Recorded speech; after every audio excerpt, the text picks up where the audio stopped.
Next step is to gather information about the number of passengers.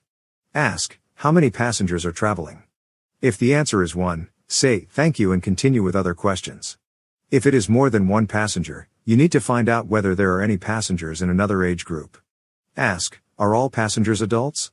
If the answer is yes, say, thank you and continue with other questions.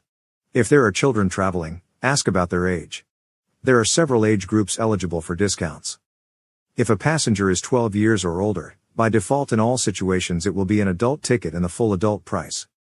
If one or several of the passengers are 2 to 11 years old, including 11, it will be a child ticket. Almost in all cases except for short domestic trips they will be eligible for a 10 to 20% discount and the price of their ticket will be lower.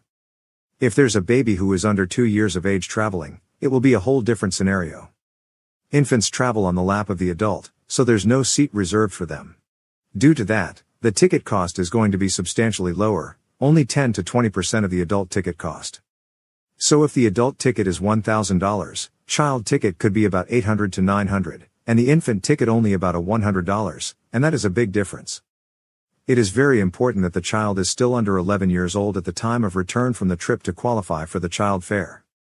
And it is extremely important that the infant is under 2 years old at the time of return from the trip, as passengers under 2 years old don't require a seat, but as they turn 2, they do require a seat and for the full child ticket price to be paid. You don't want your client to have a surprise at the airport at the time of return, so it is best to ask for the date of birth of the baby and to calculate when he or she is turning 2, just in case. After you have gathered the information about the number and age of passengers, enter it into the CMS request, flight details section. It will be used for the flight search you will perform later on in ProQuote, our internal flight search engine.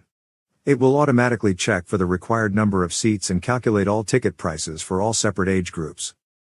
That is it for the basic travel information you need. In the next section, we will move on to travel preferences.